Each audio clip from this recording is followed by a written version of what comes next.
सर्वप्रथम सर्वांना नमस्कार आणि सप्रेम जय भीम।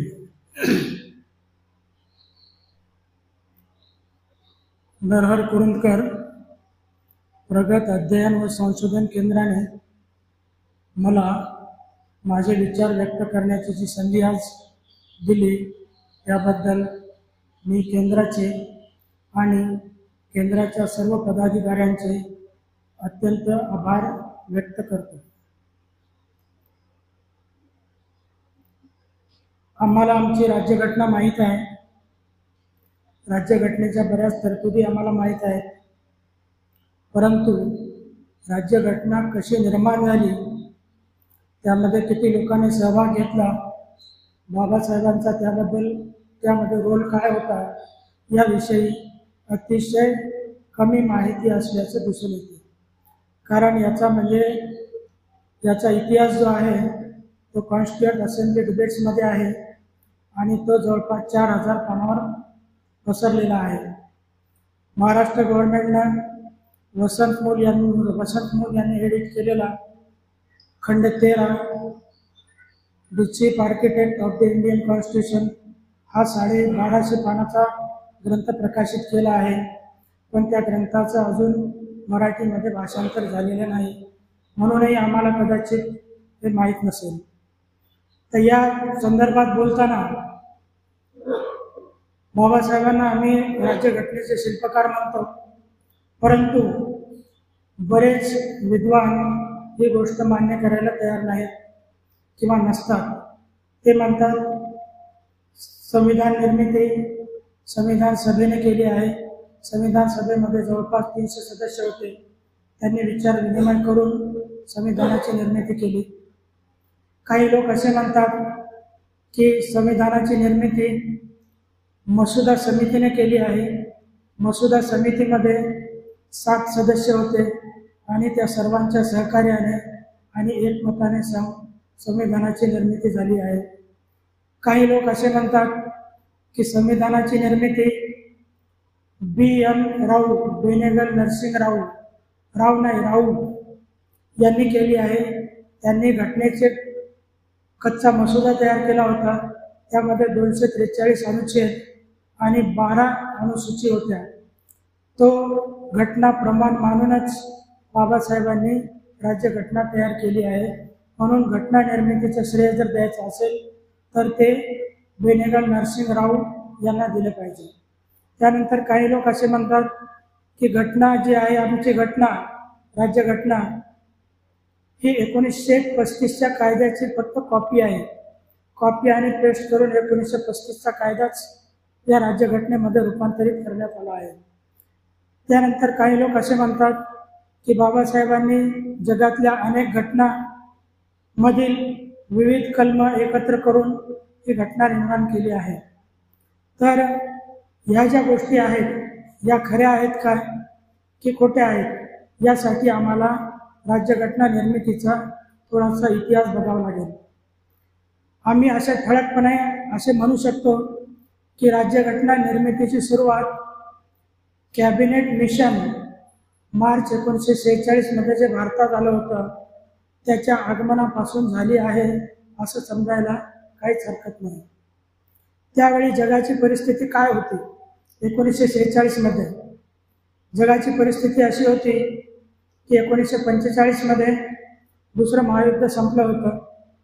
त्या महायुद्धामध्ये जवळपास 5 कोटी लोक, सिव्हिलियन आणि मिलिटरी मिळून 5 कोटी लोक मारले गेले होते। एकट्या हिटलरने जवळपास 60 लक्ष लोकांना ठार केलं होतं, ज्यू लोकांना। विचार करा, एकट्या माणसांना 60 लक्ष लोकांना ठार केलं। त्याची पद्धत काय होती? त्याची पद्धत अशी होती की ज्यू लोकांना तो भरभरून गाडी भरून आणत असे, त्यांना निर्वस्त्र करीत असे आणि निर्वस्त्र करून मैदानामध्ये असं उभं करायचा आणि त्यांना एकतर गोळ्या घालून ठार करायचा किंवा त्यांना गॅस चेंबरमध्ये बंद करून गॅस विषारी वायू सोडून त्यांना ठार करीत असे। अशा प्रकारे त्याने त्याच्या पूर्ण राजकीय कारकिर्दीमध्ये 60 लक्ष लोकांना, 7 लक्ष ज्यू लोकांना ठार केलं। त्यानंतर त्याने स्वतःचे हार दिसत असताना स्वतःवर गोळी झाडून आत्महत्या केली. त्यानंतर दुसरा क्रूर कर्म इटलीचा मुसोलिनीला सुद्धा त्याच्याच देशातील लोकांनी, कम्युनिस्ट पार्टिझन्सनी देशाच्या बाहेर पळून जात असताना गोळ्या घालून ठार केलं. त्याच्या प्रेयसीसोबत क्लारा पेटासी त्याची प्रेयसी होती, त्यासोबत त्याला ठार केलं. त्याला नुसतं ठार करूनच म्हणजे त्यांचं समाधान झालं नाही, तर त्यांचे डेड बॉडीज त्यांनी आणून मिलान शहरामध्ये उलट्या लटकवल्या आणि उलट्या लटकवून लोकांना त्यांचा राग त्याच्यावर व्यक्त करता यावा म्हणून त्या ठिकाणी त्या लटकवून ठेवल्या. लोकांनी त्यांच्यावर, त्यांच्या प्रेतावर थुंकून त्याला जोडे मारून आपला राग व्यक्त केला. तर अशा प्रकारे दुसरं महायुद्ध संपलं. दोस्त राष्ट्रांचा विजय झाला होता. दोस्त राष्ट्रांचा विजय झाला असला तरी सुद्धा ब्रिटनची मनुष्यहानी आणि वित्तहानी भरपूर झाली होती. त्याचप्रमाणे भारतामधून स्वातंत्र्याची मागणी सुद्धा चालू होती.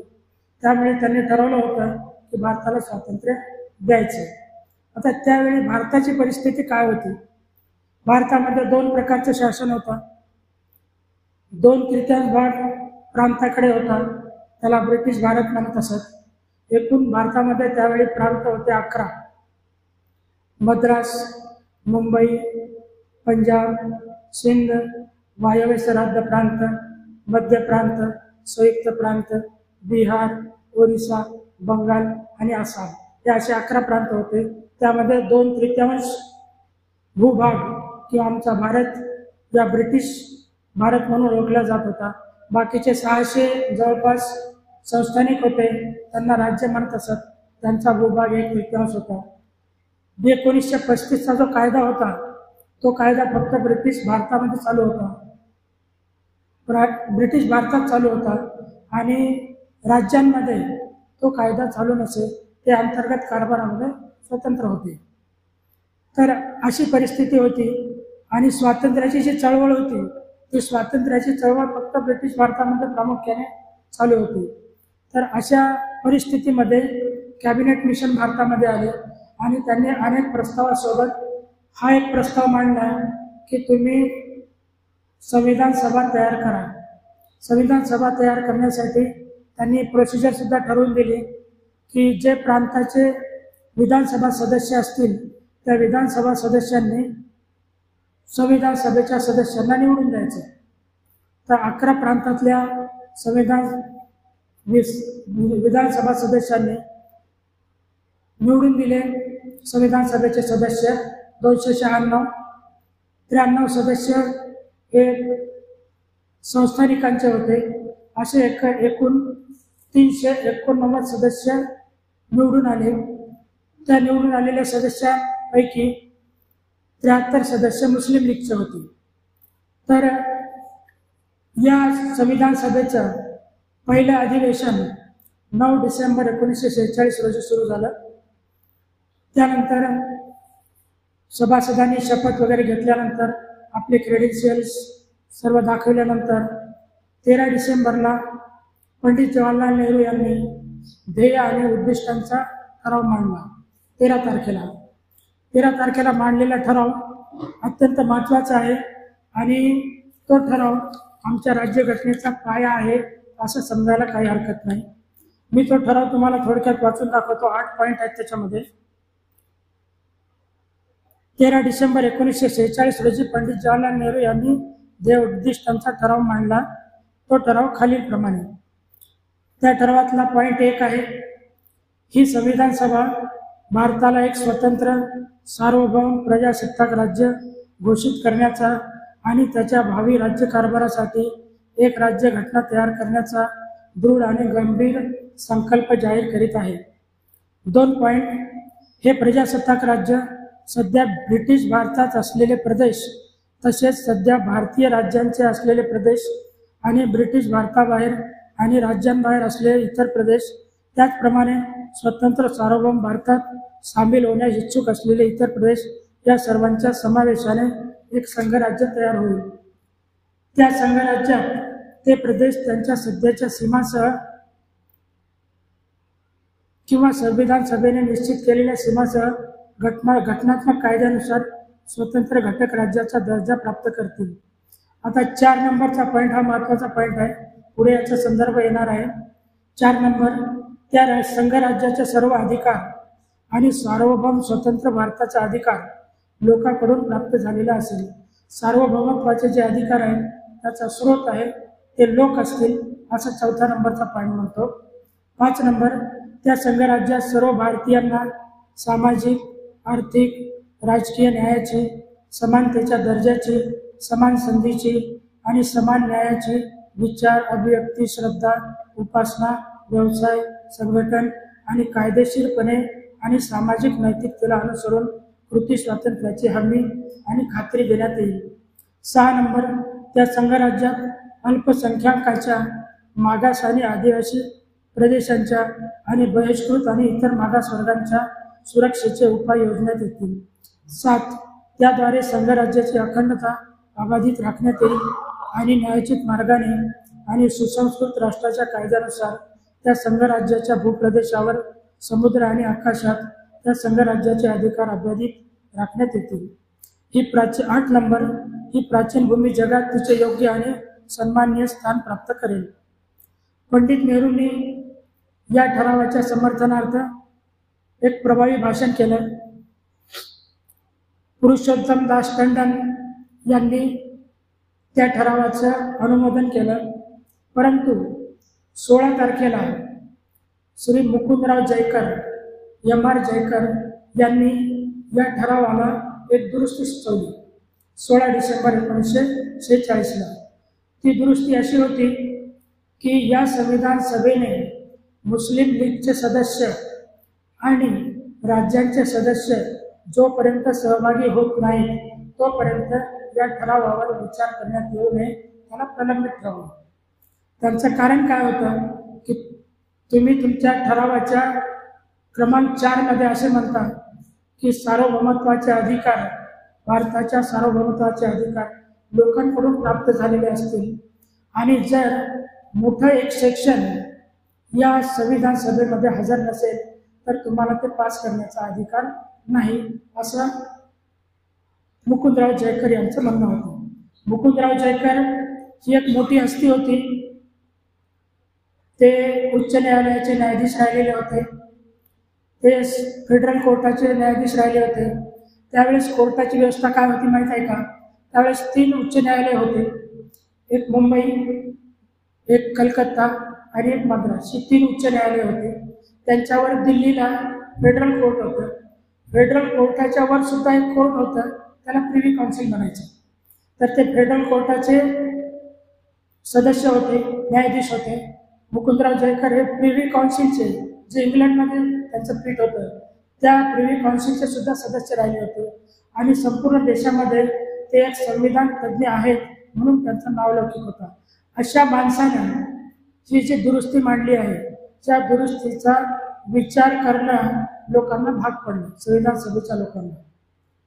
त्यांना ढावलून म्हणजे हे करता येत नव्हतं. म्हणून काही लोकांनी म्हणजे असं ठराव मांडला की मुकुंदराव जयकरांची दुरुस्ती बरोबर नाही. काही लोक म्हणत होते बरोबर आहे, काही लोक म्हणत होते की ही दुरुस्तीच नाही आहे, कारण दुरुस्ती म्हणजे काही करेक्शन असते, ही दुरुस्तीच नाही आहे. आणि एकंदर गोंधळाची परिस्थिती निर्माण झाली. जे म्हणजे अशी परिस्थिती निर्माण झाली की आमच्या एका म्हणीच्या स्वरूपात सांगायचं झालं, प्रथम ग्रासे मक्षिकापात, म्हणजे आमच्यासमोर पक्वान्नाचं ताट तर वाढलेलं आहे, पण पक्वान्नाच्या ताटातून आम्ही जो म्हणजे घास भूक लागलेली असताना आमच्या तोंडात देत आहे, त्या घासामध्ये किंवा त्या ताटामध्ये माशी पडली. असं या मुकुंदराव जयकरांच्या ठरावाने अशी परिस्थिती निर्माण झाली. तर यावर काय करायचं, सगळी गोंधळाची परिस्थिती निर्माण झाली. त्या अशा गोंधळाच्या परिस्थितीमध्येच 17 तारखेला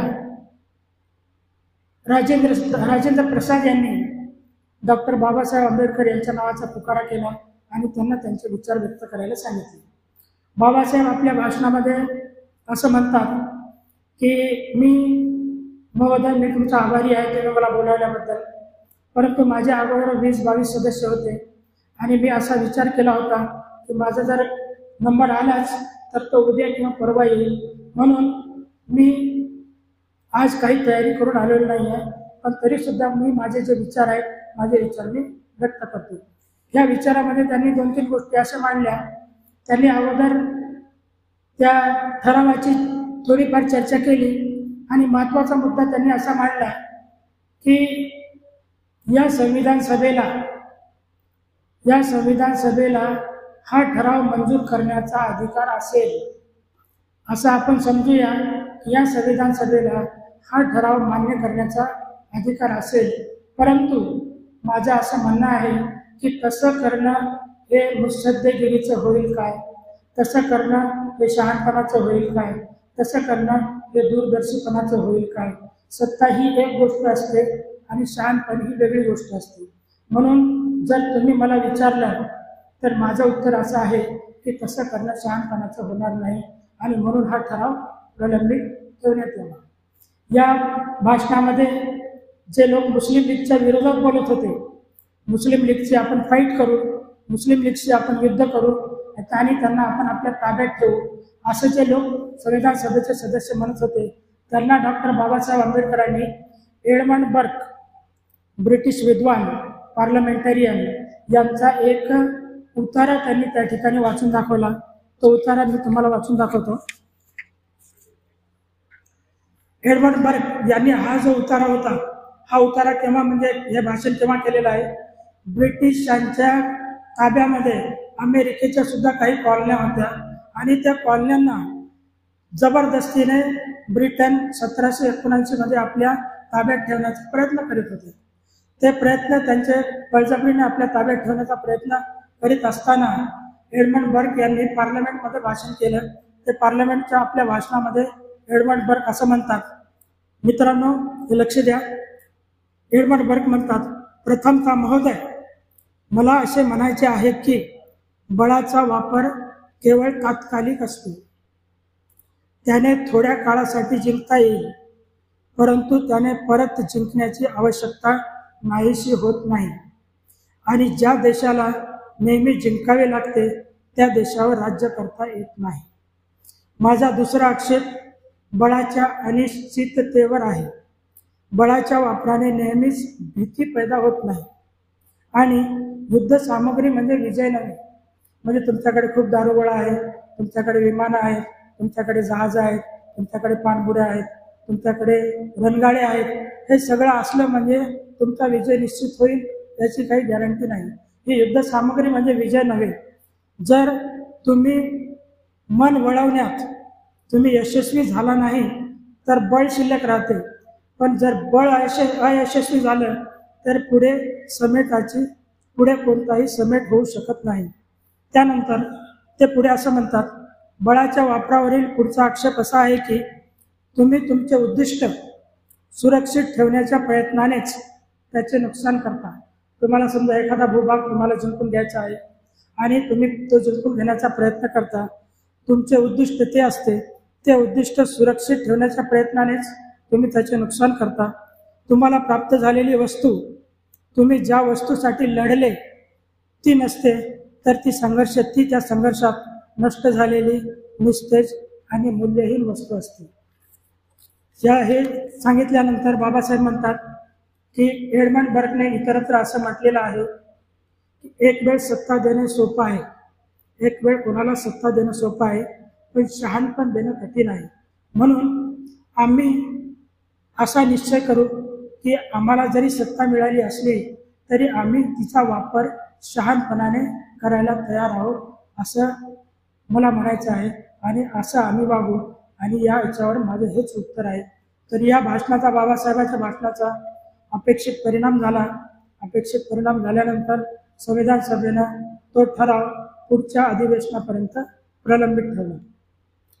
त्यानंतर तो ठराव 22 जानेवारी 1947 रोजी मान्य करण्यात आला. 22 जानेवारी 1947 म्हणजे 13 डिसेंबरचा ठराव त्याला प्रलंबित ठेवलं. तो 22 जानेवारीला दुसऱ्या सत्रामध्ये पास झाला. आता इथून राज्यघटना तयार करण्याची प्रक्रिया सुरू झाली. ती प्रक्रिया सुरू झाली तेव्हा त्यामध्ये विविध समित्या स्थापन करण्यात आल्या. 4 प्रमुख समित्या होत्या.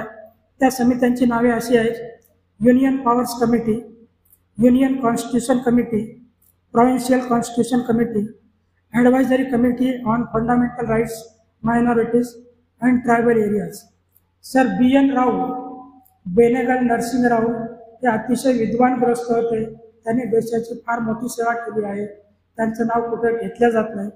तर हे कर्नाटकचे होते, सनदी अधिकारी होते. त्यांना कॉन्स्टिट्यूशनल ॲडवायझर म्हणून नियुक्त करण्यात आले. बाबासाहेब हे मूलभूत अधिकार, अल्पसंख्याक आणि आदिवासी प्रदेश यांची सल्लागार समिती आणि केंद्रीय राज्यघटना समिती याचे सदस्य होते. त्या समित्यांमध्ये बाबासाहेबांनी अतिशय मौलिक काम केलेलं आहे. परंतु त्या समित्यांमध्ये जे काम केलेलं आहे ते काम कोणत्याही कार्यवाहीमध्ये इंटरनेटवर किंवा कुठंच आर्काईव्हमध्ये कुठंच सापडत नाही. त्यांनी या समित्यांमध्ये अतिशय मोलाचं कार्य केलं आणि राजेंद्र प्रसाद आणि पंडित जवाहरलाल नेहरू यांच्या लक्षात आलं की बाबासाहेबांच्या सहकार्याशिवाय आपण राज्यघटना तयार करू शकत नाही. त्यानंतर मध्ये दुसरा प्रसंग आला, दुसरा प्रॉब्लेम क्रिएट झाला. तो प्रॉब्लेम म्हणजे 3 जून 1947ला भारताची फाळणी डिक्लेअर झाली. ही फाळणी डिक्लेअर झाल्यामुळं बाबासाहेबांचं जे सदस्यत्व होतं ते सदस्यत्व संपुष्टात आलं. पश्चिम बंगालमधून ते तिथून जे निवडून आले होते ते सदस्यत्व संपुष्टात आलं.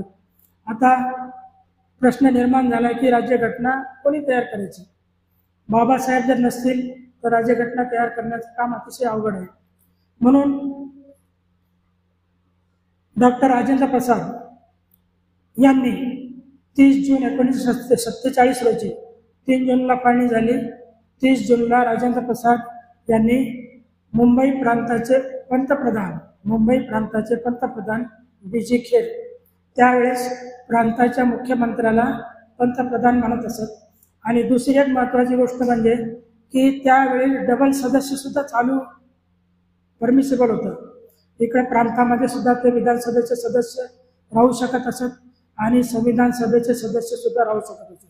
हे BG खेर जे आहेत ते BG खेर विधानसभेचे मुंबईचे मुख्यमंत्री होते, पंतप्रधान होते आणि संविधान सभेचे सदस्य सुद्धा होते. KM मुन्शी हे सुद्धा तसेच होते, विधानसभेचे सदस्य होते आणि संविधान सभेचे सुद्धा सदस्य होते. तर त्यांनी 30 जून रोजी मुंबई प्रांताचे प्रधानमंत्री BG खेर यांना पत्र लिहिलं राजेंद्र प्रसाद यांनी. त्या पत्रामध्ये ते काय म्हणतात बघा, इतर बाबी लक्षात न घेता, त्यांच्या पत्राचा म्हणजे कोट करतो मी, इतर बाबी लक्षात न घेता डॉक्टर आंबेडकरांचे संविधान सभेतील तसेच त्यांनी त्यांची नेमणूक करण्यात आलेल्या अनेक समित्यातील कार्य अशा दर्जाचे आढळून आले आहे की त्यांच्या सेवेपासून आम्ही वंचित होता कामा नये. तुम्हाला माहीत आहे की ते बंगालमधून निवडून आले होते आणि त्या प्रांताचे विभाजन झाल्यानंतर त्यांचे संविधान सभेतील सदस्य संपुष्टात आले. 14 जुलैपासून सुरू होणाऱ्या संविधान सभेच्या पुढच्या सत्रात त्यांनी उपस्थित राहण्याविषयी मी आतुर आहे आणि म्हणून त्यांना ताबडतोब निवडून देणे अतिशय आवश्यक आहे. हे राजेंद्र प्रसाद यांचं मुंबईच्या पंतप्रधानांना पत्र लिहिलं. या टप्प्यावर अनेक लोक असे म्हणतात, आता हे पत्र लिहिलं, या टप्प्यावर लोक असे म्हणतात हे घटना निर्मितीचा आपली घटना निर्माण करण्यासाठी पंडित जवाहरलाल नेहरू यांनी त्यांच्या बहिणीतर्फे ब्रिटिश संविधान तज्ज्ञ आयवर जेनिंग यांना विनंती केली होती भारताचं संविधान लिहिण्यासाठी, परंतु त्यांनी ती विनंती मान्य केली नाही. त्यानंतर आमच्या देशातील 2 नामांकित घटनातज्ञ MR जयकर आणि तेज बहादूर सप्रू यांना सुद्धा विनंती करण्यात आली होती की तुम्ही भारताची राज्यघटना तयार करा, पण त्यांनी सुद्धा ती विनंती मान्य केली नाही. या बाबतीत आणखी असे काही प्रवाद आहेत की बाबासाहेबांचं सदस्यत्व संपुष्टात आलं. आंबेडकरी विचारवंत असं म्हणतात की बाबासाहेब लगेच इंग्लंडला गेले, इंग्लंडच्या पंतप्रधानाला भेटले. त्या ठिकाणी त्यांना विनंती केली आणि त्यांना सांगितलं की संविधान सभेवर प्रेशर आणून मला त्या घटना समितीमध्ये घ्यायला सांगा, संविधान सभेवर घ्यायला सांगा. आणि त्यांनी ते मान्य केलं आणि त्यांच्यावर प्रेशर आणलं संविधान सभेवर आणि म्हणून बाबासाहेबांना संविधान सभेमध्ये पुन्हा घेतला. तर मला वाटतं याला कोणताही पुरावा नाही आहे, कारण 3 जूनला त्यांचं सदस्यत्व दिलं, 30 जूनला राजेंद्र प्रसाद यांनी पत्र लिहिलं आणि जुलैमध्ये बाबासाहेब मुंबई प्रांतातून निवडून परत संविधान सभेवर आले. तर हा जो पिरियड आहे हा पिरियड जास्तीत जास्त 2 महिन्याचा पिरियड आहे आणि या 2 महिन्याच्या पिरियडमध्ये इंग्लंडला जाऊन तिथे त्यांना कन्व्हिन्स करणं आणि परत येणं. त्यावेळी समुद्री प्रवास होता, त्या समुद्री प्रवासाला जवळपास 15 ते 20 दिवस लागत असे. तर हे जाणं येणं शक्य नव्हतं, म्हणून हा जो प्रवाद आहे तो मला वाटते बरोबर नाही आहे. त्यानंतर बाबासाहेब काँग्रेसच्या पाठिंब्याने निवडून आले. ही जी जागा होती ही M.R. जयकर यांनी राजीनामा दिलेली जागा होती, त्या जागेत बाबासाहेब निवडून आले. जुलैमध्ये बाबासाहेब निवडून आले. 15 ऑगस्ट 1947ला आम्हाला स्वातंत्र्य मिळालं. मंत्रिमंडळ स्थापन करण्यात आलं. बाबासाहेबांना कायद्याचा पोर्टफोलिओ देण्यात आला. बाबासाहेबांनी तो मान्य केला. 29 ऑगस्ट 1947 रोजी मसुदा समितीची स्थापना झाली. 7 सदस्यांची मसुदा समिती बनली. त्यामध्ये बाबासाहेबांना मसुदा समितीचे एक सदस्य म्हणून घेण्यात आले. घटना तयार करणारी मसुदा समिती. त्या समितीनं 30 ऑगस्ट 1947 रोजी मसुदा समितीच्या अध्यक्षपदी बाबासाहेबांची नियुक्ती केली.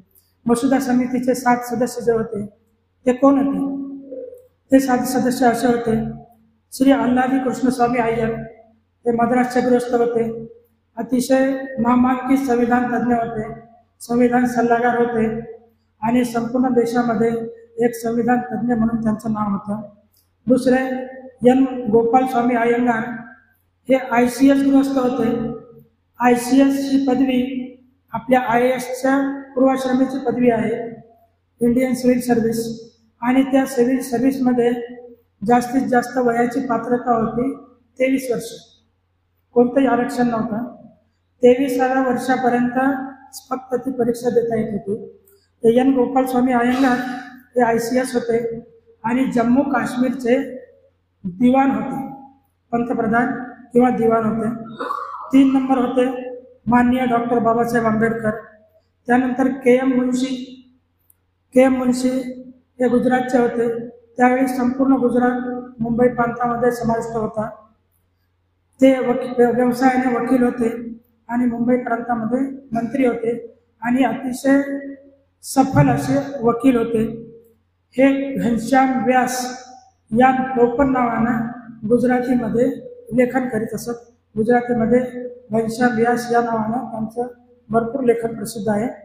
त्यानंतर 5 सय्यद मोहम्मद सादुल्ला, हे सुद्धा संविधान मसुदा समितीचे सदस्य होते. हे आसामचे होते. यांची प्रकृती बरी नसायची. ते संविधान तज्ज्ञ होते आणि आसामचे माजी पंतप्रधान सुद्धा होते. त्यानंतर सर BL मित्तर हे एक नामांकित वकील होते आणि हे आजारी असल्यामुळे त्या इलाजासाठी ते अमेरिकेला गेले. त्यानंतर DP खैतान हे एक संविधान तज्ज्ञ होते. अशा रीतीने 7 सदस्य होते. या संविधान समितीवर, या मसुदा समितीवर घटना निर्मितीचे कार्य सोपवण्यात आले. त्यांना सर BN राव यांनी तयार केलेला 243 अनुच्छेद आणि 13 अनुसूची असलेला मसुदा परिनिरीक्षणासाठी देण्यात आला. संविधान सभेकडे ज्या समित्या स्थापन केल्या होत्या त्यांचे अहवाल अगोदरच होते. या समितीमध्ये, ही जी 7 सदस्यांची समिती होती, या समितीमध्ये काही कारणाने इतर सदस्य बाबासाहेब सोडले तर इतर सदस्य पूर्ण वेळ हजर राहू शकले नाही. श्री अल्लादी कृष्णस्वामी अय्यर हे मद्रासचे असल्यामुळं आणि बिमार असल्यामुळं या समितीच्या कार्यामध्ये हजर राहू शकले नाही. त्यानंतर गोपाल स्वामी अय्यंगार काश्मीरचे पंतप्रधान असल्यामुळं ते त्यांच्या कार्यामध्ये व्यस्त असत. KM मुन्शी मुंबई प्रांतामध्ये मंत्री होते, ते प्रांताच्या कार्यामध्ये व्यस्त असत. त्यानंतर BL मित्तर आजारपणामुळे अमेरिकेला गेले होते. त्यानंतर DP खैतान हे सुद्धा कामाच्या व्यस्ततेमुळे येऊ शकत नव्हते.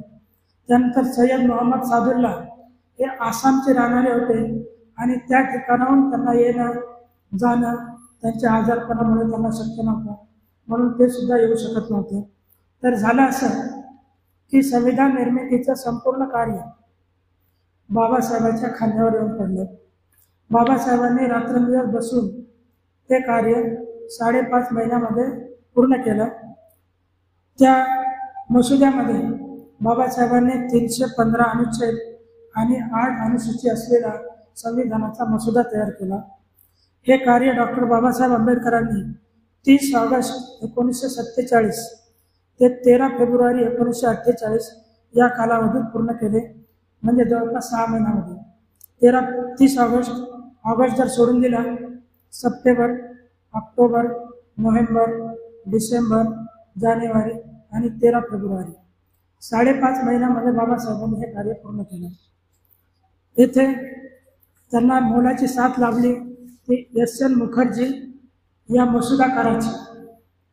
यांचं इंग्रजी अतिशय उत्तम होतं एस.एन. मुखर्जी यांचं, आणि अतिशय इंट्रिकेट प्रॉब्लेम्स ते अतिशय सोप्या लिगल भाषेमध्ये मांडण्यामध्ये एक्सपर्ट होते, आणि त्यांच्या मदतीने बाबासाहेबांनी कार्य पूर्ण केलं. आणि हा मसुदा जो 315 अनुच्छेद आणि 8 अनुसूचीचा तयार केला होता, तो मसुदा पब्लिक समोर ठेवण्यात आला. 26 फेब्रुवारी रोजी राजपत्रामध्ये प्रकाशित करण्यात आला. तो 4 नोव्हेंबर 1948, 26 फेब्रुवारी 1948 ते 4 नोव्हेंबर 1948 जवळपास 8 महिने हा मसुदा पब्लिकच्या प्रतिक्रिया देण्यासाठी लोकांसमोर ठेवण्यात आला. त्यानंतर बाबासाहेबांनी एक पत्र सुद्धा लिहिलं मध्यंतरीच्या काळामध्ये 13 फेब्रुवारीला संविधान सभेचे अध्यक्ष राजेंद्र प्रसाद यांना, आणि त्यांनी ज्या समित्यांच्या ज्या कल्पनांशी बाबासाहेब सहमत नव्हते त्या कल्पनांशी ते का सहमत नाहीत हे त्या पत्रामध्ये नमूद केलं. बाबासाहेबांनी स्वतंत्र सार्वभौम हा जो शब्द होता त्यामधून स्वतंत्र हा शब्द गाळला. बाबासाहेबांचं म्हणणं असं होतं की सार्वभौम या शब्दामध्येच स्वातंत्र्य अंतर्भूत आहे. त्यानंतर बाबासाहेबांनी फेडरेशनऐवजी युनियन हा शब्द वापरला भारतीय संघराज्यासाठी. त्यानंतर संघराज्य आणि विधानसभांचा कार्यकाळ 5 वर्षाचा रेकमेंड केला होता समितीनं. 4 वर्षाचा रेकमेंड केला होता, तो बाबासाहेबांनी 5 वर्षाचा केला. आणि बंधुत्व या शब्दाची बाबासाहेबांनी भर घातली. हा मसुदा 315 अनुच्छेद आणि 8 अनुसूची असलेला मसुदा पहिल्या वाचनासाठी 4 नोव्हेंबर 1948 रोजी संविधान सभेसमोर मांडण्यात आला. मसुद्याच्या समर्थनार्थ बाबासाहेबांनी एक भाषण केलं की हा मसुदा योग्य कसा आहे. हे भाषण 20 पानांचं आहे आणि अतिशय अप्रतिम असं भाषण आहे. ज्या व्यक्तीला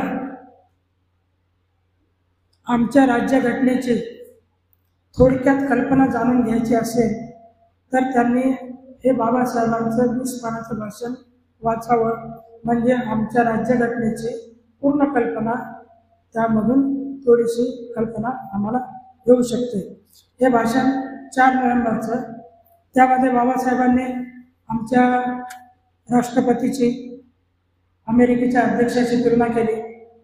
बाबासाहेबांनी सांगितलं की अमेरिकेच्या राष्ट्रपतीच्या अध्यक्ष जे असतात हे कार्यकारी, त्यांच्याकडे सर्व कार्यकारी अधिकार असतात. आमच्या राष्ट्रपतीकडे जरी ते राज्याचे प्रमुख असले तरी कार्यकारी अधिकार नसतात, कार्यकारी अधिकार मंत्र्याकडे असतात. अमेरिकेच्या राज्यघटनेमध्ये संघराज्याची राज्यघटना आहे, त्याचप्रमाणे घटक राज्यांच्या सुद्धा वेगवेगळ्या राज्यघटना आहेत.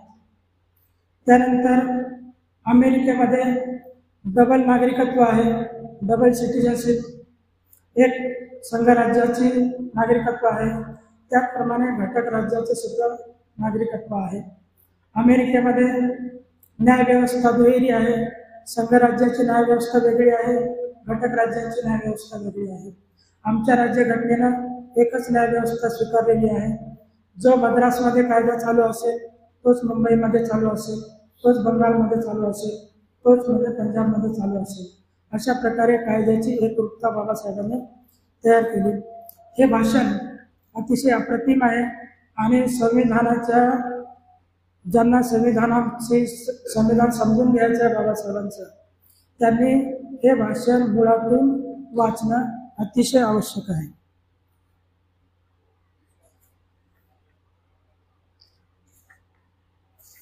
यानंतर हा संविधान सभेचा मसुदा 8 महिने लोकांसमोर होता.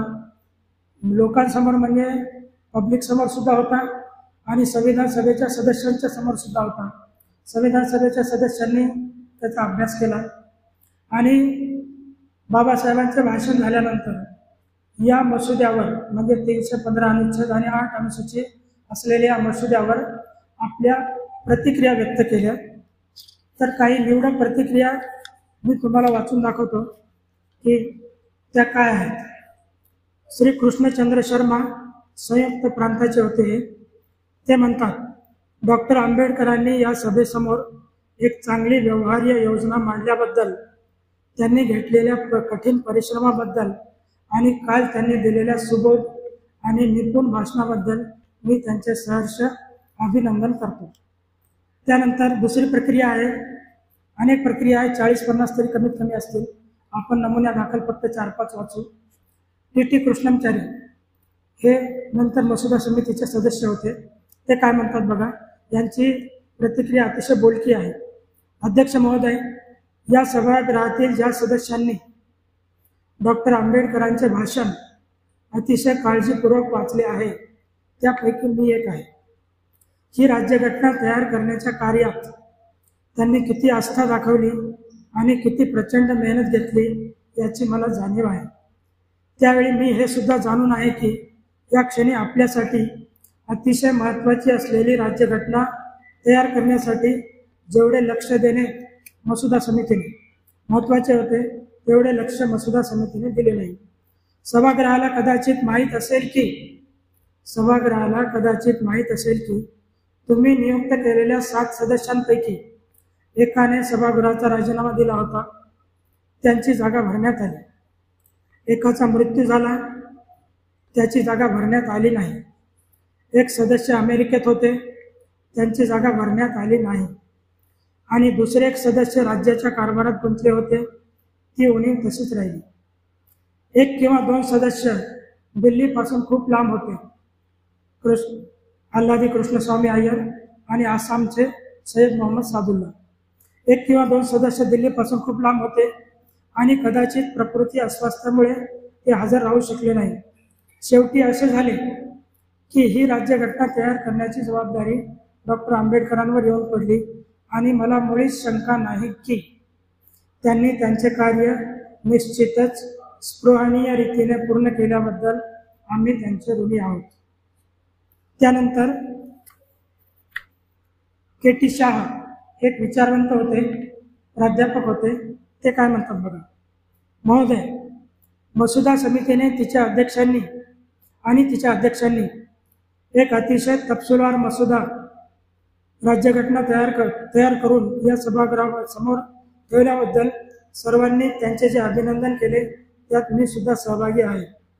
कायदा मंत्र्यांनी आपल्या विचारार्थ राज्यघटनेच्या प्रमुख वैशिष्ट्यांचे जे अतिशय सुबोध स्पष्टीकरण केले आणि विचार प्रवृत्त करणाऱ्या कल्पना त्यांच्या कारणांसह मांडल्या की काही गोष्टी राज्यघटनेत का समाविष्ट करण्यात आल्या आणि काही इतर गोष्टी तशाच का ठेवण्यात आल्या त्याबद्दल मला त्यांचे विशेष अभिनंदन करायचे आहे. त्यानंतर टी प्रकाशन हे मद्रासचे होते. ते म्हणतात, महोदय, माननीय प्रभारी सदस्य डॉक्टर आंबेडकर यांनी सादर केलेली मसुदा राज्यघटना हा एक अगडबंब दस्तावेज आहे. त्यांनी आणि त्यांच्या सहकाऱ्यांनी घेतलेले परिश्रम खूपच अधिक असले पाहिजेत. माझे माननीय मित्र श्री टी कृष्णमचारी यांनी बोलण्याच्या ओघात स्पष्ट केले की माननीय डॉक्टर आंबेडकर किती कठीण परिस्थितीत परिश्रम घेत होते, कारण त्या समितीचे 5 किंवा 6 सदस्य अनुपस्थित होते आणि त्यांच्या जागा भरण्यात आल्या नव्हत्या. जोसेफ अल्वान डिसूजा हे मुंबईचे होते. ते म्हणतात, अध्यक्ष महोदय, ज्या देशाचा इतिहास हजारो वर्ष पाठीमागे जातो, त्या या महान देशाच्या इतिहासात असे कधीही घडले नाही आणि पुढेही कधी घडण्याची शक्यता नाही. एकदाच तयार झालेली राज्यघटना. अनेक सभासदांनी, विशेषतः माझ्या अगोदर बोललेल्या हर एक सभासदाने हे मान्य केले की मसुदा राज्यघटना ही एक उत्कृष्ट राज्यघटना आहे. मी असे म्हणेन की माननीय डॉक्टर आंबेडकरांनी त्यांच्या मसुदा समितीने अनेक महिने कठीण परिश्रम करून सादर केलेले हे एक भव्य कार्य आहे. पंडित बाळकृष्ण शर्मा हे काय म्हणतात बघा, परंतु जर मी विद्वान कायदा मंत्र्यांचे त्यांनी आपल्या विचारार्थ मसुदा राज्यघटना मांडताना केलेल्या अतिशय सुबोध भाषणाबद्दल नम्र आणि आदरपूर्वक अभिनंदन केले नाही, तर माझ्या मते मी माझ्या कर्तव्यात कसूर केल्यासारखे होईल. आमची राज्यघटना खरोखरच मोठ्या आकाराची आहे. महोदय, आपण जाणताच की तिच्यात 315 अनुच्छेद आहेत. याउलट ब्रिटिश अमेरिकेच्या राज्यघटनेत म्हणजे कॅनडाच्या राज्यघटनेत केवळ 147 अनुच्छेद आहेत. ऑस्ट्रेलिया प्रजासत्ताक राज्याच्या कायद्यात 128 अनुच्छेद आहेत. दक्षिण आफ्रिका संघराज्याच्या कायद्यात 153 अनुच्छेद आहेत. आयरिश राज्यघटनेत केवळ 63 अनुच्छेद आहेत. US राज्यघटनेत फक्त 28 अनुच्छेद आहेत. USSRच्या राज्यघटनेत 146 अनुच्छेद आहेत. स्विस संघराज्याच्या राज्यघटनेत 123 अनुच्छेद आहेत. जर्मन रीच राज्यघटनेत 181 अनुच्छेद आहेत आणि जपानच्या राज्यघटनेत 103 अनुच्छेद आहेत. या राज्यघटनांवर एक नजर टाकल्यास असे दिसून येईल की त्यांच्यापैकी कोणत्याही राज्यघटनेत 200 पेक्षा अधिक अनुच्छेद नाहीत. याउलट आपल्या राज्यघटनेत 315 अनुच्छेद आहेत. टीकाकारांनी या अवजडपणाचा बाऊ करण्याचा प्रयत्न केला आहे, परंतु आम्ही हे विसरता कामा नये की आमचा देश 330 दशलक्ष लोकांचा एक मोठा देश आहे आणि आम्ही जवळपास संपूर्ण मानव जातीच्या 1/5 हिश्श्यासाठी राज्यघटना तयार करीत आहोत. त्यानंतर ठाकूरदास भार्गव हे काय म्हणतात बघा, महोदय, या सभागृहात मसुदा समितीवर जो स्तुती सुमनांचा वर्षाव झाला आहे त्यात मी सहभागी आहे.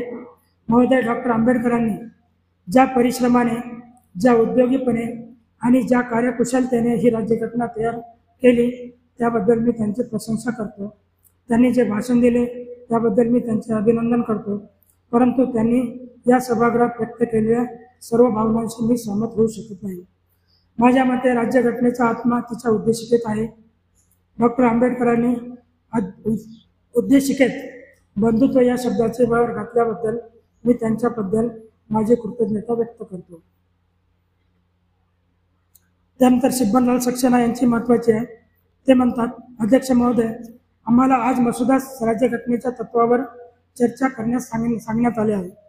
सुरुवातीलाच विद्वान डॉक्टरांनी आपल्यासमोर मांडलेल्या ठरावाबद्दल मी त्यांचे अभिनंदन करतो. त्यांनी दिलेले भाषण मी अनेक वेळा वाचले आहे. माझ्या मते ते आपल्या राज्यघटनेचे सर्वोत्कृष्ट सुबोध स्पष्टीकरण आहे. माझी खात्री आहे की मसुदा राज्यघटनेचे यापेक्षा अधिक चांगले समर्थन कोणीही करू शकले नसते. तर अशा प्रकारच्या जवळपास सर्व सदस्यांनी जी मसुदा राज्यघटना तयार केली होती, म्हणजे तिच्यावर दुसऱ्या वाचनात चर्चा झालेली नाही, आणखी फक्त मसुदा तयार केला आणि या मसुद्यावर दिलेल्या लोकांच्या अशा प्रतिक्रिया आहेत. आता या राज्यघटनेच्या दुसऱ्या वाचनाला सुरुवात झाली. आपणास माहीत असेल की कोणत्याही विधेयकाचा कायदा होत असताना त्याला 3 प्रक्रिया असतात किंवा त्याची 3 वाचनं होत असतात. पहिलं वाचन, दुसरं वाचन, तिसरं वाचन. पहिल्या वाचनामध्ये मसुदा सादर करण्यात येतो. दुसऱ्या वाचनामध्ये त्या मसुद्याच्या प्रत्येक कलमावर चर्चा होते, त्यावर दुरुस्त्या सुधारणा करण्यात येतात आणि तिसऱ्या वाचनाच्या वेळी त्याला मान्यता देण्यात येते आणि त्यानंतर राष्ट्रपतीच्या मंजुरीनंतर कायदा संमत होतो. तर ह्या ज्या प्रतिक्रिया होत्या आतापर्यंत मी तुम्हाला वाचून दाखवलेल्या ह्या फक्त मसुदा राज्यघटनेवर पहिल्या वाचनाच्या प्रतिक्रिया होत्या। राज्यघटनेच्या दुसऱ्या वाचनास 15 नोव्हेंबर 1948ला सुरुवात झाली, 15 नोव्हेंबर 1948, आणि ती 17 ऑक्टोबर 1949 पर्यंत चालली, म्हणजे जवळपास 1 वर्ष। दुसऱ्या वाचनानं घेतलेला वेळ आहे जवळपास 1 वर्ष, 15 नोव्हेंबर 1948 ते 17 ऑक्टोबर 1947। त्या मसुद्याला म्हणजे बाबासाहेबांनी जो मसुदा सादर केला होता 315 अनुच्छेदाचा, त्या मसुद्याला 7635 दुरुस्त्या सुचविण्यात आल्या होत्या, म्हणजे संविधान सभेला सादर करण्यात आल्या होत्या। त्यापैकी काही लोकांनी दुरुस्त्या मांडल्या, काही लोकांनी दुरुस्त्या मागे घेतल्या, आणि ज्या अक्षरशः ज्या मांडण्यात आल्या त्यांची संख्या आहे 2473। एवढ्या दुरुस्त्यांना बाबासाहेबांना तोंड द्यावं लागलं। आणखी एक गोष्ट या ठिकाणी नमूद करण्यासारखी आहे की बाबासाहेबांनी जो मसुदा तयार केला होता त्या मसुद्यामध्ये अल्पसंख्याकांना म्हणजे मुसलमान, शीख, ख्रिश्चन आणि बहिष्कृत यांना राजकीय आरक्षण होतं। म्हणजे जसं आता SC STला राजकीय आरक्षण आहे लोकसभेमध्ये आणि विधानसभामध्ये, जे राजकीय आरक्षण आहे दर 10 वर्षांनी त्यामध्ये सुधारणा करण्यात येते, ते राजकीय आरक्षण बाबासाहेबांनी तयार केलेल्या मसुद्यामध्ये मुसलमान, शीख आणि ख्रिश्चन यांना सुद्धा होतं। परंतु मायनॉरिटी कमिटीचे अध्यक्ष सरदार वल्लभभाई पटेल हे कोणत्याही आरक्षणाच्या एकदम विरुद्ध होते। सर्व समानता त्यांना मान्य होती आणि ते सर्व आरक्षणाच्या विरुद्ध होते, म्हणून त्यांनी मुसलमान, शीख आणि ख्रिश्चनांना कन्व्हिन्स केलं की तुम्ही तुमचं आरक्षण काढून घ्या, आणि त्यांनी ते आरक्षण काढून घेतलं। यावर आणखी एक म्हणजे दैव दुर्विलास असा आहे की ते लोक संविधान सभेमध्ये मुस्लिम लीगचे लोक निवडून आलेले, संविधान सभेमध्ये ख्रिश्चनांचे लोक निवडून आलेले, संविधान सभेमध्ये शीखांचे लोक निवडून आलेले, हे लोक जे त्यांना 1935च्या कायद्यानं आरक्षण दिलं होतं त्या आरक्षणावरच निवडून आले होते, आणि कुऱ्हाडीच्या दांडा गोतास काळ म्हणतात त्याप्रमाणे त्यांनी त्यांचं राजकीय आरक्षण नष्ट करण्यास मान्यता दिली। त्याचं एक कारण असं आहे की त्यावेळेस मुसलमान समाज हा अतिशय प्रभावशाली समाज होता, आणि त्यांना असं कधीही वाटलं नाही की आपला पुढे आपल्यावर काही दुजाभाव आपला करण्यात येईल किंवा आपल्यावर काही अत्याचार होतील। आणि जर त्यांनी त्या लोकांनी म्हणजे शीखांनी, मुसलमानांनी जर त्यांचं आरक्षण सोडलं नसतं, जर ते अडून बसले असते, तर त्यांना आज लोकसभेमध्ये आणि विधानसभेमध्ये राजकीय आरक्षण निश्चितच मिळाले असते, कारण तो पिरियडच असा क्रुशियल होता की त्यावेळेस म्हणजे कोणाला नाराज करून चालत नव्हतं। त्यानंतर दुसरं आमच्या राज्यघटनेचं वैशिष्ट्य बाबासाहेबांनी जे केलेलं आहे, दिलेलं आहे आम्हाला, आमच्या राज्यघटनेमध्ये आम्हाला मूलभूत अधिकार दिलेले आहेत। मूलभूत अधिकार कोणते आहेत ते सर्वांना माहीत आहे।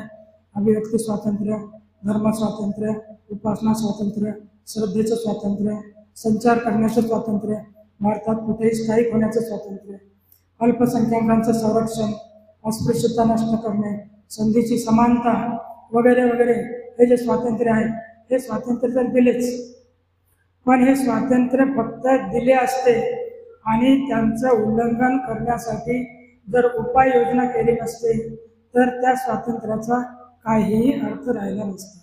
म्हणून बाबासाहेबांनी जे अनुच्छेद 12 ते अनुच्छेद मला वाटते 32 किंवा 35 पर्यंत मूलभूत अधिकार आहेत, त्यामध्ये 32वा अधिकार असा आहे की या भागाने जे मूलभूत अधिकार दिलेले आहेत त्या मूलभूत अधिकारांचं उल्लंघन केल्यास आम्हाला सरळ हायकोर्टामध्ये किंवा सुप्रीम कोर्टामध्ये दाद मागता येते।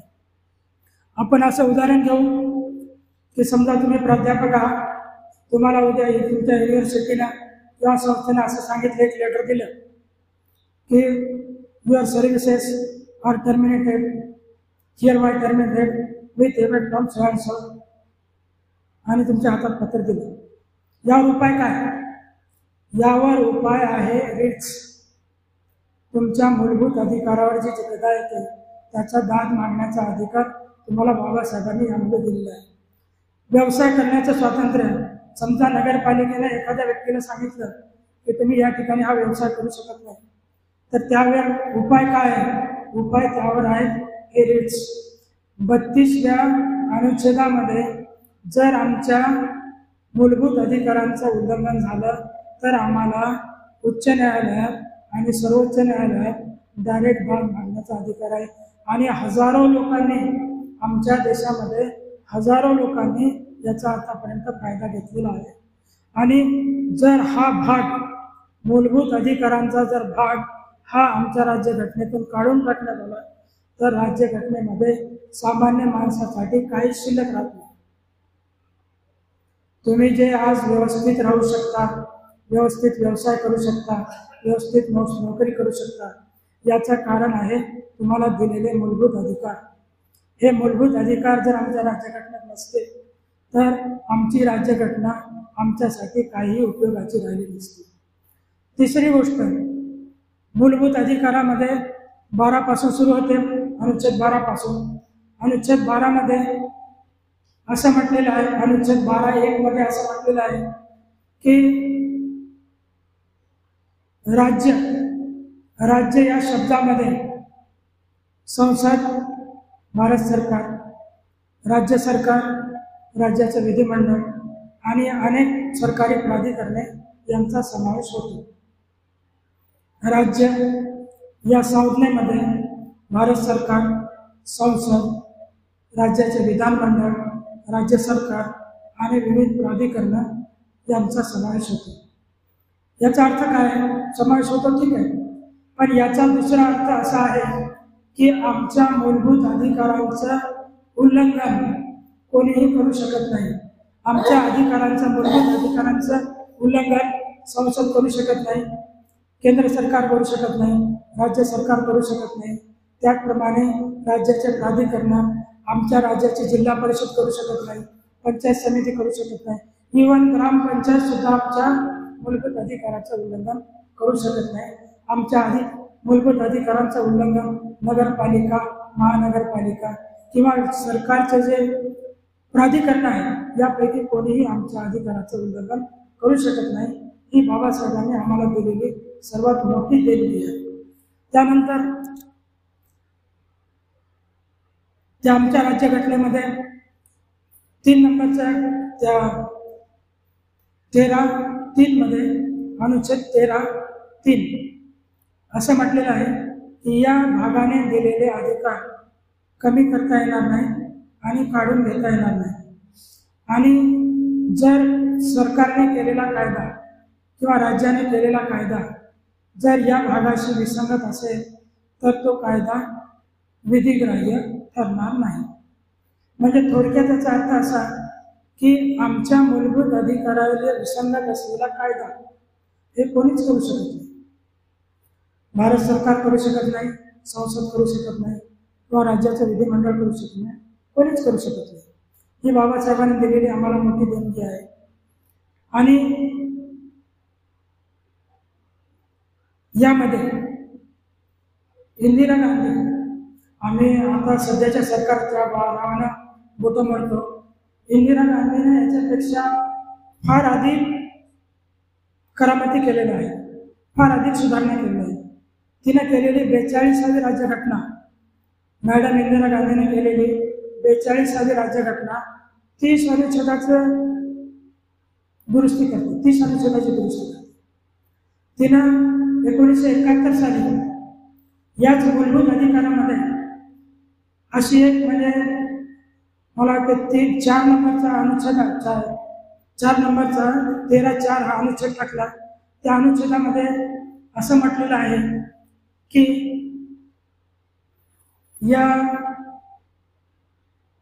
या भागाला 368 अनुच्छेद 368 लागू होणार नाही. 368 काय आहे? 368 हा घटना दुरुस्तीचा अनुच्छेद आहे. पूर्वी यामध्ये घटना दुरुस्ती करता येत नव्हती मूलभूत अधिकारामध्ये. तिनं अशी दुरुस्ती आणली की 368च्या तरतुदी या भागाला लागू होणार नाही. लागू होणार नाही म्हणजे याचा अर्थ काय की यामध्ये सुधारणा करता येईल.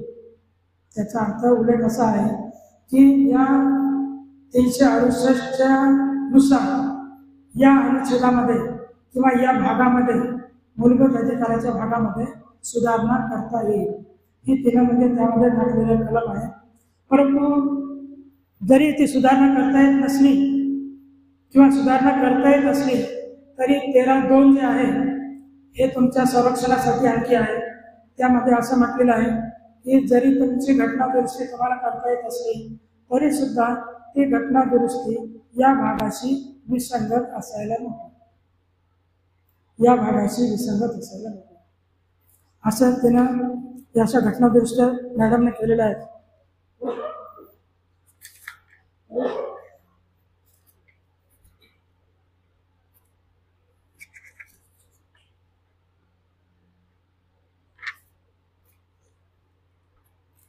आता ही राज्यघटना जवळपास 1 वर्ष कलमानुसार चर्चा झाली. त्यात अनेक कलमात अनेक चर्चा झाली. तर आमच्या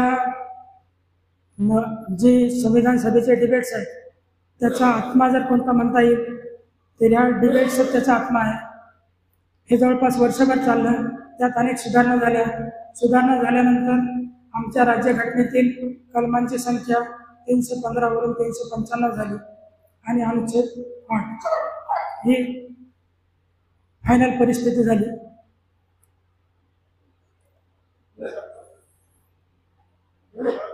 त्यानंतर सभेचे तिसरे वाचन 17 नोव्हेंबर 1949ला सुरू झालं.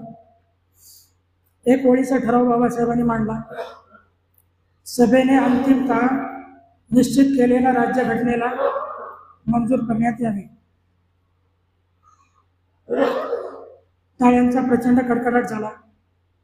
1 वर्षभर परिश्रम घेऊन राज्यघटना तयार करण्यात आली होती. शेवटी एक ओळीचा बाबासाहेबांनी ठराव मांडला.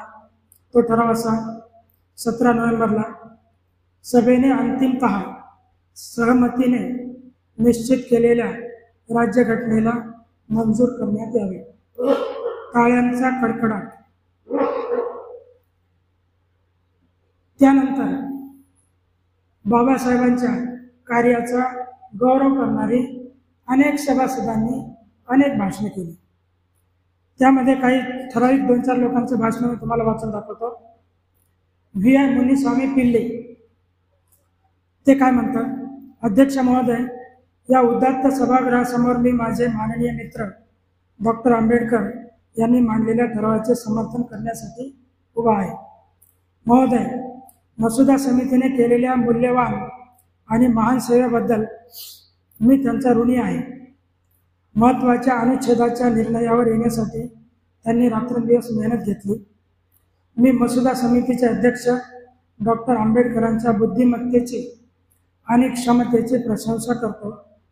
मी सुद्धा डॉक्टर आंबेडकरांच्या समाजाचा असल्यामुळे मला अभिमान वाटतो की त्यांच्या क्षमतेला आता केवळ हरिजनाकडूनच मान्यता मिळाली नाही तर भारतातील सर्व समाजाकडून मान्यता मिळाली आहे.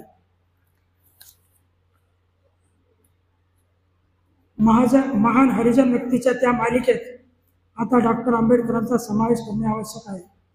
एक व्यक्ती म्हणून ते जगाला दाखवू शकले की अनुसूचित जाती कमी महत्त्वाच्या नाहीत. त्यानंतर सेठ गोविंददास म्हणतात: डॉक्टर आंबेडकरांबद्दल असे म्हटले जाते की ते वर्तमान युगाचे मनू आहेत. ते वर्तमान युगाचे मनू आहेत. त्या विधानाची सत्यता काही असो, मी असे म्हणेन की त्यांच्यावर सोपविण्यात आलेल्या राज्यघटना तयार करण्याच्या कार्याला ते योग्य होते. त्यानंतर गोकुळभाई दौलतराम भट्ट म्हणतात: जेव्हा मसुदा राज्यघटनेला सभागृहात प्रथमच मांडण्यात आले होते तेव्हा मी म्हटले होते की विविध ठिकाणाहून आणून एकत्र मांडण्यात आलेल्या फुलांच्या गुलदस्ता ती गुलदस्त्याप्रमाणे आहे.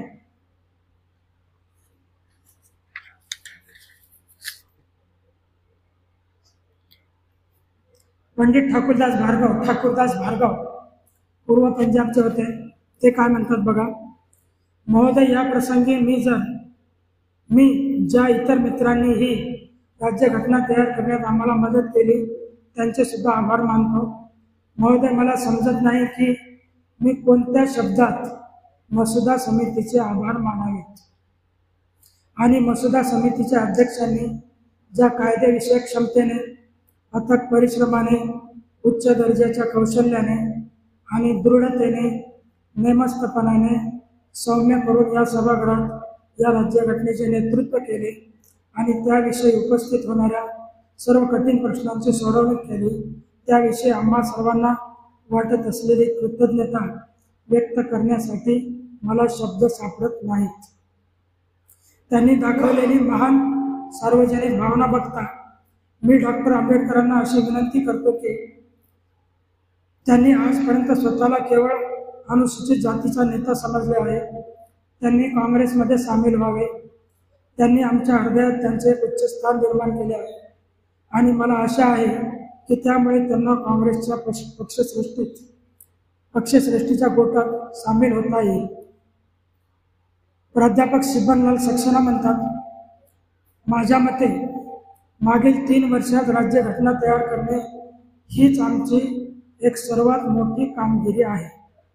स्वातंत्र्याच्या प्रभात काळी ब्रिटिश शासनाने कृत्रिमरित्या निर्माण केलेली अल्पसंख्याकांची समस्या, भारतीय राज्यांतील संस्थानिकांची समस्या आणि स्वर्गात जन्मलेली मुलकी सेवा या सर्वाचे अडथळे या अल्पशा 2 वर्षाच्या काळात जणू काही जादूची कांडी फिरवल्याप्रमाणे नाहीसे झाले.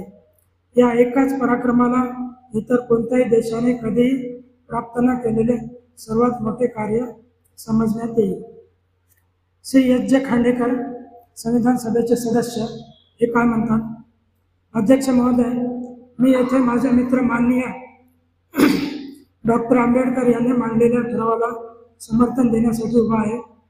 महोदय, आम्ही मसुदा समितीचे अध्यक्ष डॉक्टर आंबेडकर यांच्या अलौकिक बुद्धिमत्तेच्या मार्गदर्शनात स्वतंत्र भारताचा कायदा करीत आहोत.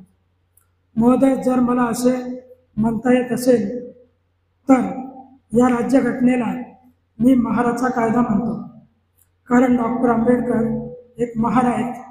आणि आता जेव्हा आम्ही 26 जानेवारी 1950 रोजी या राज्यघटनेचे उद्घाटन करू तेव्हा मनूच्या कायद्याची जागा महाराचा कायदा घेईल.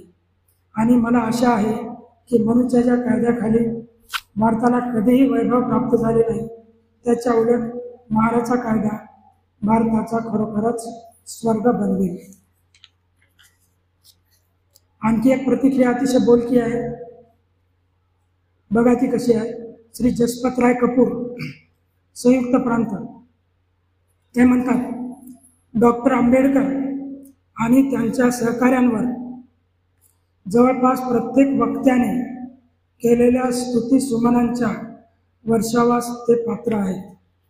डॉक्टर आंबेडकरांविषयी पूर्वग्रह बाळगून मी सुरुवात केली होती, कारण अनेक वर्षांपूर्वी जेव्हा महात्मा गांधी अनुसूचित जातींना देण्यात आलेल्या स्वतंत्र मतदारसंघाच्या विरोधात उपोषणाला बसले होते पुणे येथे, आणि वृत्तपत्रात मी अशी बातमी वाचली होती की त्या प्रश्नावर चर्चा करण्यासाठी जेव्हा त्यांना महात्मा गांधींना भेटायला बोलावले होते, बाबासाहेबांना महात्मा गांधींना भेटायला बोलावले होते, तेव्हा ते एकदा असे म्हणाले होते की त्यांना 1-2 दिवस वेळ नाही, कारण त्यांना काही व्यावसायिक कार्य पार पाडायचे आहे.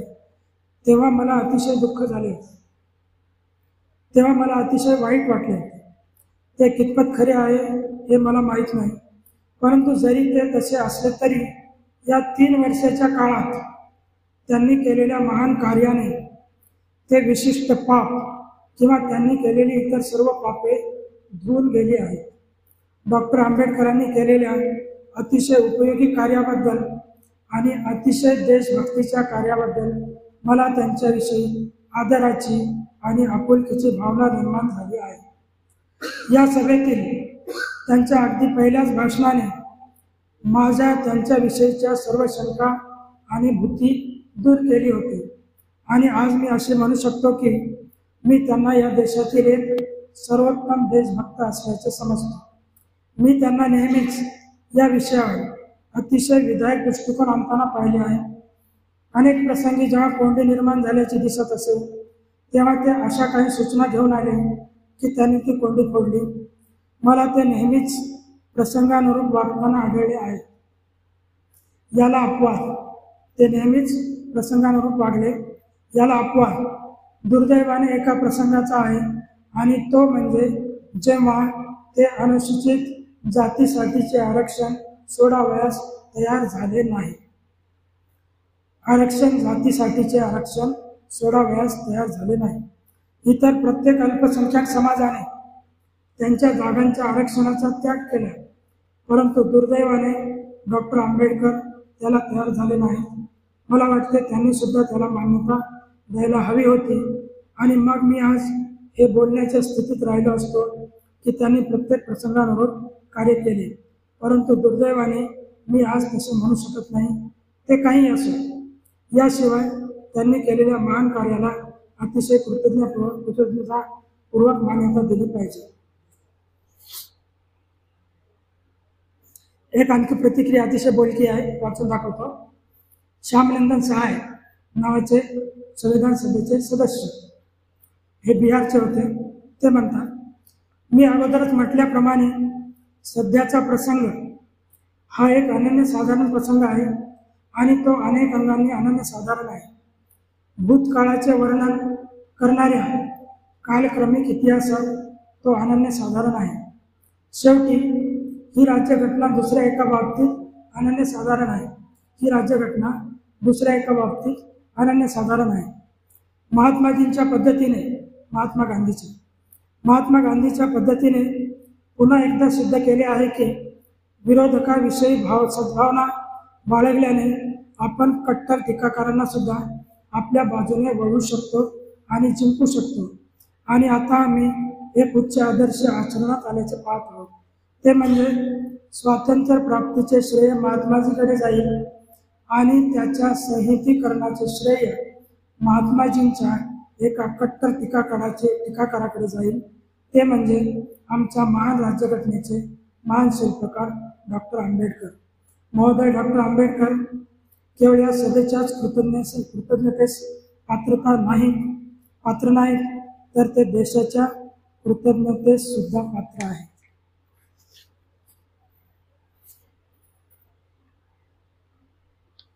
एक दुसरी एक प्रतिक्रिया आहे. आर.व्ही. धुळेकर म्हणून आहे. ते काय म्हणतात बघा. शेवटी अध्यक्ष महोदय, आपले आणि डॉक्टर आंबेडकरांचे मी मनपूर्वक आभार मानतो. आमच्या समोर असलेले कार्य अतिशय मोठे होते. डॉक्टर आंबेडकरांनी अतिशय महान कार्य केले आहे. मी हर्क्युलियन म्हणणार नाही, कारण तो अतिशय छोटा शब्द आहे. त्यांनी महान पांडव भीमासारखे कार्य केले आहे आणि त्यांच्या भीमराव आंबेडकर या नावाला शोभेचे कार्य केले आहे. त्यांनी खरोखरच त्यांचे भीमराव हे नाव सार्थ केले आहे आणि ते कार्य स्पष्ट कल्पनेने, स्पष्ट विचाराने आणि स्पष्ट भाषेत केले आहे. सुरुवातीपासून शेवटपर्यंत ते अगदी स्पष्ट होते इत्यादी. त्यानंतर एकच प्रतिक्रिया वाचून दाखवतो. एक दोन आहेत आणखी. फ्रँक अँथनी CPI आणि बेरारचे होते. अध्यक्ष महोदय, मला माझे माननीय मित्र जे माझ्या उजव्या बाजूला बसले आहेत त्या डॉक्टर आंबेडकरांविषयी थोडक्यात विशेष आदर्श व्यक्त करायचा आहे. मला असे वाटत नाही की आमच्यापैकी कोणी खरोखरच या प्रचंड आणि अवघड अशा दस्तऐवजाच्या निर्मितीसाठी लागलेल्या प्रचंड कार्याचे आणि एकाग्रतेच्या तीव्रतेचे मोजमाप करू शकेल इत्यादी. डॉक्टर पट्टाभी सीतारामय्या यांची एक प्रतिक्रिया आहे. डॉक्टर पट्टाभी सीतारामय्या हे काँग्रेसचे अधिकृत इतिहासकार होते. त्यांनी काँग्रेसचा इतिहास लिहिलेला आहे आणि अतिशय वयोवृद्ध असे ज्येष्ठ सभासद होते संविधान सभेचे. ते काय म्हणतात बघा. जेव्हा सर्व काही बोलून आणि करून झाले आहे जेव्हा सर्व काही बोलून आणि करून झाले आहे तेव्हा आम्ही हे लक्षात घेतले पाहिजे की ही राज्यघटना तयार करणाऱ्या आणि तिला आकार आणि रूप देणाऱ्या या अर्धा डझन लोकांचे आम्ही किती ऋणी आहोत. आमचे मित्र डॉक्टर आंबेडकर बाहेर गेले आहेत, अन्यथा मी त्यांना सांगितले असते की या भव्य आणि प्रचंड कार्यावर त्यांच्या प्रचंड आणि पार नेस्तनाबूत करणाऱ्या दुर्वार, दुर्दम्य, अजिंक्य, उंचताळ वृक्षांना आणि छोट्या झुडपांना भुईसपाट करणाऱ्या बुद्धिमत्तेची किती छाप पाडली आहे. ते आंबेडकरांच्या बुद्धिमत्तेचं वर्णन स्टीम रोलर इंटेलेक्ट कसं करतात. स्टीम रोलर म्हणजे खडी दाबण्याचं जे यंत्र असते, मुरुम खडी दाबण्यासाठी रोडवर चालणारं जे यंत्र असते त्याला स्टीम रोलर म्हणतात. आणि त्यांच्या बुद्धिमत्तेला या स्टीम रोलरची उपमा दिली आहे.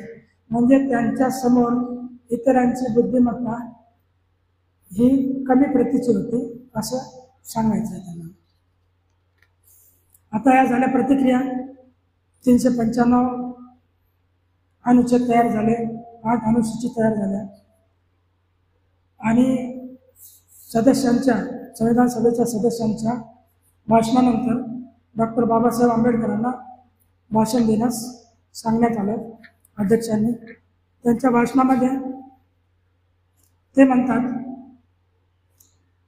एकुलत्या एका सभासदाचा अपवाद वगळता संविधान सभेच्या सर्व सदस्यांनी मसुदा समितीने केलेल्या कार्याचे सर्वानुमते कौतुक केले आहे.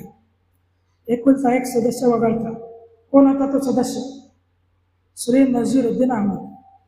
श्री नजीरुद्दीन अहमद हे वकील होते, बंगालचे राहणारे होते, अतिशय हुशार होते, इंग्रजी भाषेवर अतिशय प्रभुत्व होते त्यांचं. परंतु सुरुवातीपासून शेवटपर्यंत बाबासाहेबांना मला तर वाटते की फक्त विरोधासाठी विरोध त्यांनी केलेला आहे. त्या एकुलता एक म्हणजे 300 सभासदांपैकी एकुलता एक नजीरुद्दीन अहमद या सदस्याचा अपवाद वगळता बाबासाहेब म्हणतात, सर्वानुमते कार्याचे कौतुक केले आहे. सभेच्या सदस्यांनी आणि मसुदा समितीच्या माझ्या सहकाऱ्यांनी माझ्यावर केलेल्या शुभेच्छांच्या वर्षावाविषयी बोलता मला इतके दडपून गेल्यासारखे वाटते की त्यांच्याविषयी कृतज्ञता व्यक्त करण्यासाठी मला शब्द सापडत नाही. म्हणजे जो शुभेच्छांचा वर्षाव केला त्यामुळे मी इतका दडपून गेलो की मला त्यांचे ऋण व्यक्त करण्यासाठी शब्द सापडत नाही. ते पुढे म्हणतात, मी अनुसूचित जातीच्या हिताचे रक्षण करण्यापेक्षा मोठी इच्छा न बाळगता संविधान सभेत आलो होतो आणि संविधान सभेने माझ्यावर माझी नियुक्ती मसुदा समितीवर केली आणि मसुदा समितीने मला तिचा अध्यक्ष निवडला. त्याबद्दल मी त्यांचा ऋणी आहे. पुढे ते असं म्हणतात की या राज्यघटना तयार करण्याचे श्रेय काही अंशी सर BN राव यांना जाते, कारण त्यांनी 243 अनुच्छेद असलेला मसुदा तयार करून दिला होता. सर BN राव हे अतिशय म्हणजे हार्डवर्किंग आणि अतिशय मान्यता प्राप्त संविधान तज्ञ होते. खरे तर काही श्रेय त्यांना जाते आणि श्रेयाचा मोठा हिस्सा राज्यघटनेचे मुख्य मसुदाकार श्री एस एन मुखर्जी यांना जातो. यांनी जे लिगल प्रॉब्लेम्स होत्या त्या लिगल प्रॉब्लेम्स अतिशय सोप्या भाषेत संविधानामध्ये मांडण्याचं कार्य या श्री एस एन मुखर्जी यांनी केलं आहे. म्हणून बाबासाहेब त्यांना सुद्धा घटना निर्मितीचं श्रेय देतात. त्यानंतर बाबासाहेब पुढे म्हणतात, भारताच्या भवितव्याविषयी ते म्हणतात, भारतीय लोक आणि त्यांचे पक्ष कसे वागू शकतील भविष्यात हे सांगता येत नाही. भारतातील पक्ष त्यांच्या संप्रदायाला अधिक महत्त्व देतील की देशाला अधिक महत्त्व देतील हे मी सांगू शकत नाही. जर त्यांनी देशापेक्षा संप्रदायाला अधिक महत्त्व दिलं तर देशाचं स्वातंत्र्य धोक्यात आल्याशिवाय राहणार नाही.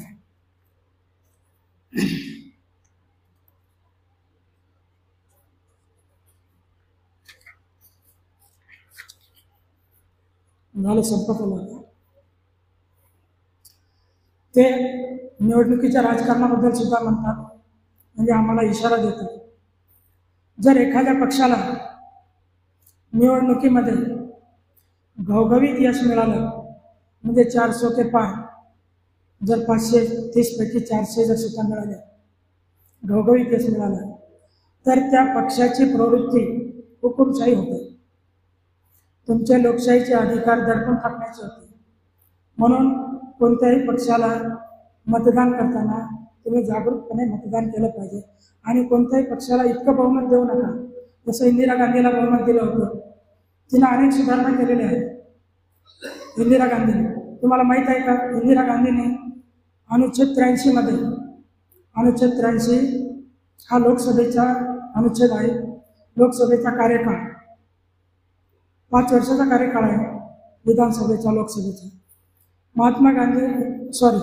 इंदिरा गांधीने अशी दुरुस्ती आणली होती, त्याला 6 वर्षाचं केलं.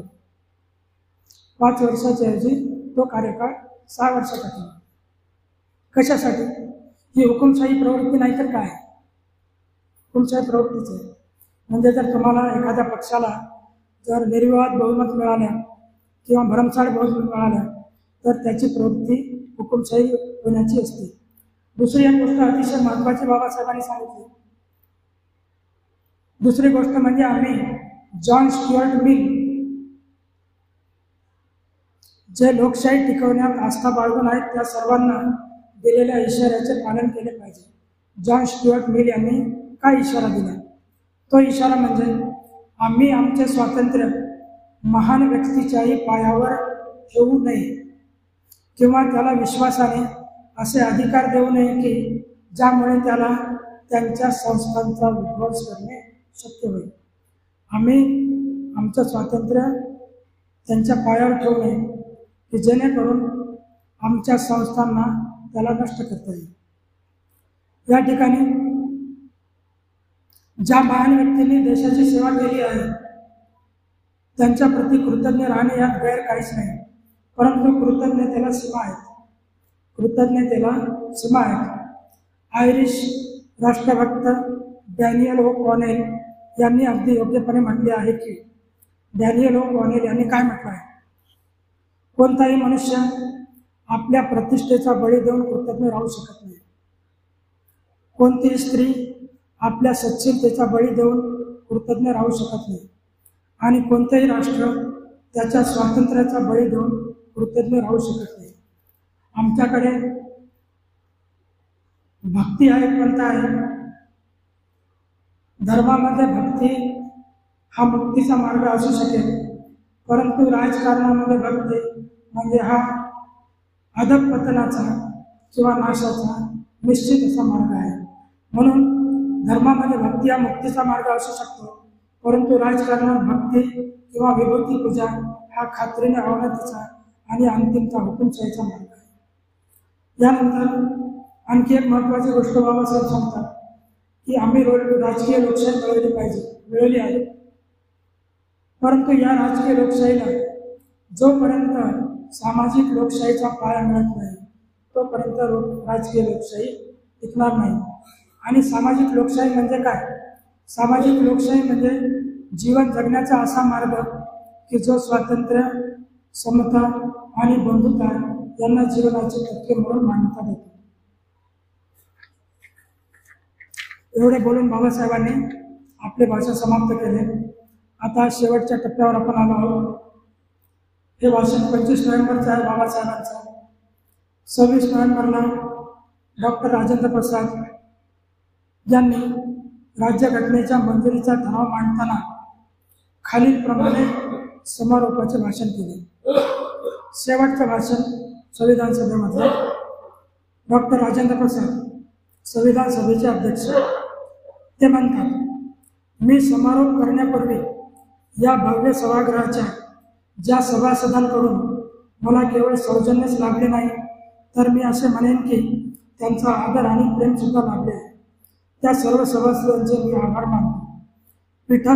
पीठासनावर विराजमान असताना आणि दररोजच्या कारवाईचे अवलोकन करताना इतर कोणापेक्षाही माझ्या लक्षात आले की मसुदा समितीच्या सदस्यांनी आणि विशेषतः तिचे अध्यक्ष डॉक्टर आंबेडकरांनी त्यांची प्रकृती बरी नसताना सुद्धा किती अप्रतिम उत्साहाने आणि समर्पित वृत्तीने कार्य केले आहे यावर टाळ्या झाल्या. जेव्हा आम्ही मसुदा समितीवर त्यांना निवडले आणि त्यांना त्याचे अध्यक्ष केले, यापेक्षा अचूक निर्णय आम्ही कधी केला नाही आणि कधी करणेही शक्य नव्हते. त्यांनी त्यांची निवड केवळ सार्थच केली नाही, तर त्यांनी केलेल्या कार्याला त्यांनी कीर्ती प्राप्त करून दिली आहे. म्हणून त्या सर्वांच्या म्हणून ते देशाच्या आभारास पात्र आहे. आणि यानंतर डॉक्टर राजेंद्र प्रसाद यांनी ठराव मांडला. तो ठराव असा: सभागृहाने अंतिमतः निश्चित केलेल्या राज्यघटनेला मंजूर करण्यात यावे. यावेळी टाळ्यांचा प्रचंड कडकडाट झाला आणि संविधान सभेने संविधान मंजूर केले. एवढे बोलून मी माझे भाषण समाप्त करतो.